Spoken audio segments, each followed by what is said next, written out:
अगर आप लोग भी स्वीट डिश के लवर हैं तो आपको मीठे की क्रेविंग हो रही है, थोड़े से दूध के साथ ऐसी रॉयल मीठे की रेसिपी शेयर करूंगी जो बहुत ज्यादा सिंपल और हद से ज्यादा टेस्टी है और इसको बनाना लिटरली सच में बच्चों का काम है। बिस्मिल्लाहिर्रहमानिर्रहीम। अस्सलाम वालेकुम। कैसे हैं मेरे प्यारे प्यारे व्यूअर्स? उम्मीद करती हूँ सब खैरियत से होंगे, खुशहाल होंगे, जहाँ भी रहें खुश रहें, आबाद रहें। अगर आप लोगों के घर में कोई स्पेशल गेस्ट आने वाले हैं तो स्वीट डिश में ये कस्टर्ड सेवियां एक बार जरूर बनाएं। एक तो ये बनाने में बहुत ही आसान है और खाने में बहुत ही टेस्टी है। ये बहुत ही कलरफुल बनके तैयार होती हैं और इससे ज्यादा आप लोगों को मैं क्या रीजन दूं। एक दफा इस रेसिपी को बनाना तो बनता है। चले जी फिर देर किस बात की, इस टेस्टी रेसिपी को बनाना स्टार्ट करते हैं। चलते हैं रेसिपी की तरफ। Super easy super tasty custard सेवइयां बनाने के लिए यहाँ पे हमने 2 लीटर दूध ले लिया है। यहाँ पे मैंने टेट्रा पैक का दूध लिया है। अगर आप चाहें तो खुला दूध के साथ भी इस रेसिपी को बना सकते हैं। यहाँ पे दूध को मीडियम टू लो फ्लेम पे गर्म करेंगे। जितनी देर यहाँ पे दूध को बॉयल आ रहा है, चलते हैं सेवइयों की तरफ। यहाँ पे कलर सेवियों का मैंने एक पैकेट ले लिया है। इसका वजन यहाँ पे है 250 ग्राम। यहाँ पे मैंने एक बॉल में हॉट गर्म पानी ले लिया है। इसमें शामिल करेंगे सेवइयां।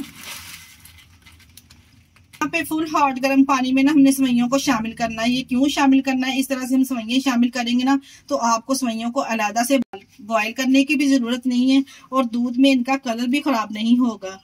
इनका कलर इसी तरह से बरकरार रहेगा।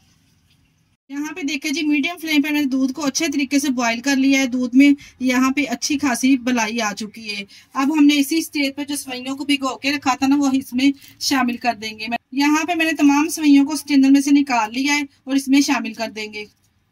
सेवइयां शामिल करने के बाद यहाँ पे अच्छी तरीके से मिक्स करेंगे और मीडियम फ्लेम पे यहाँ पे सेवइयों को पकाएंगे। साथ साथ यहाँ पे हम स्पैचुले को चलाते जाएंगे ताकि सेवइयां नीचे ना लगे। और यहाँ पे एक इस कस्टर्ड सेवियों को मजीद टेस्टी बनाने के लिए यहाँ पे मैंने आधा किलो दूध ठंडा ले लिया है। 2 लीटर तकरीबन हमने दूध लिया था, जिसमें से आधा लीटर दूध निकाल दिया था एक बाउल में। और यहाँ पे मेरे पास है 3 टेबलस्पून वनीला कस्टर्ड का इस्तेमाल कर रही हूँ। ये शामिल कर देंगे। इसमें कस्टर्ड शामिल करके यहाँ पे अच्छे तरीके से मिक्स करेंगे ताकि इसमें कोई भी लम्स वगैरह ना रहे। यहाँ पे देखिए जी, मीडियम फ्लेम पे सेवइयों को पकाते हुए हमें यहाँ पे 10 मिनट टोटल हो चुके हैं। सेवइयां भी यहाँ पे अच्छे तरीके से इसमें टेंडर हो चुकी है। अब हम इसमें चीनी शामिल करेंगे। यहाँ पे मैंने 1 कप चीनी ली है, इसमें शामिल कर देंगे। आप चीनी की जो काउंटिंग है ना अपने टेस्ट के हिसाब से डाल सकते हैं। अगर तो ज्यादा मीठा खाना नहीं पसंद करते तो आप इसमें चीनी की मिकदार थोड़ी कम कर लीजिए। चीनी शामिल करके अब दोबारा से इसको पकाएंगे। इतनी देर पकाएंगे जब तक चीनी का कच्चापन न चला जाए।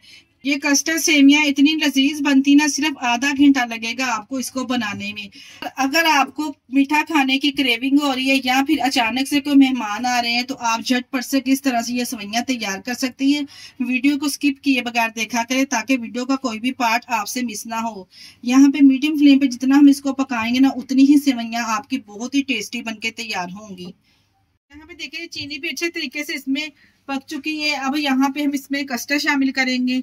कस्टर्ड को दोबारा से एक दफा मिक्स कर लेंगे। आपको पता है कस्टर्ड नीचे जाके बैठ जाता है। थोड़ा थोड़ा करके हम कस्टर्ड इसमें शामिल करेंगे और स्पैचुले को चलाते जाएंगे। कस्टर्ड शामिल करने के बाद यहाँ पे कस्टर्ड को भी हमने थोड़ी देर पका लेना है ताकि कस्टर्ड का कच्चापन चला जाए और जब तक ये थिक होना स्टार्ट ना हो जाए। यहाँ पे देखिए जी, कस्टर्ड शामिल करने के बाद मैंने थोड़ी देर के लिए इसको पका लिया और माशाल्लाह से देखिए ये कितनी जबरदस्त कस्टर्ड सेवइयां बनके तैयार हुई हैं। इसकी थिकनेस यहाँ पे आप चेक कर सकते हैं कि हमने इसको यहाँ पे इतना ही थिक रखना है क्योंकि ठंडा होने के बाद ऑलरेडी इसने और थिक हो जाना है। इसी स्टेज पे यहाँ पे फ्लेम को हम बंद कर देंगे और सेवइयों को रूम टेम्परेचर पे आने देंगे।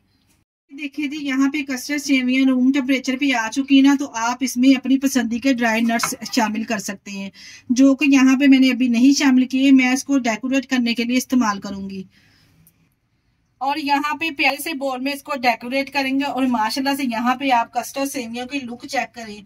मैंने आपसे कहा था ना, इस तरह से पानी में अगर 5 मिनट के लिए हम सेवइयों को डिप करके रखेंगे तो सेवइयों का कलर भी नहीं खराब होगा और आपकी सेवइयां भी नहीं टूटेंगी।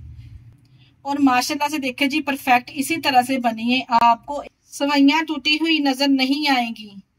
यहाँ पे देखिए जी, इसको ड्राई नट्स के साथ हम डेकोरेट कर देंगे और यहाँ पे मैंने एक चेरी के साथ भी इसको डेकोरेट किया है। इसी स्टेज पर अगर आपको हमारी रेसिपी ज़रा भी अच्छी लग रही है तो आप लोगों से मेरी गुजारिश है कि प्लीज़ रेसिपी को लाइक और चैनल को भी सब्सक्राइब कर दिया करें, अपने अजीज़ों में रिश्तेदारों में भी शेयर कर दिया करें। आप लोगों का बेहद शुक्रिया। इसके साथ ही मुझे दीजिए इजाज़त। अपना बहुत सारा ख्याल रखिएगा और हमें दुआओं में याद रखिएगा। हमारे चैनल को लाइक और सब्सक्राइब करना ना भूलिएगा। ओके, अल्लाह हाफिज़।